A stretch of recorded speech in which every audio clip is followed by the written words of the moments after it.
Bunu gördün mü? Bu sen için yapkan namune, gözlük anahtarlık.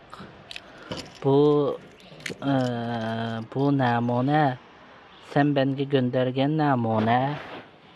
Bir dakika bekliyorsan. Senin için bunlar gibi iş yaptı. Bu mavi. Gördün mü mavi farkı yok. Bu mavi. Bu mu mavi mi? Bu taşlar gibi. Bu kırmızı. Gördün mü kırmızı. Sen beni göndergen gibi bu namalların iş bitti, iş yaptık. Mallarını paketledik. Küçük kartonlar var. Gördün mü? Mavi, sarı, kırmızı. Bu namune güzel bir namune abi. Gördün mü?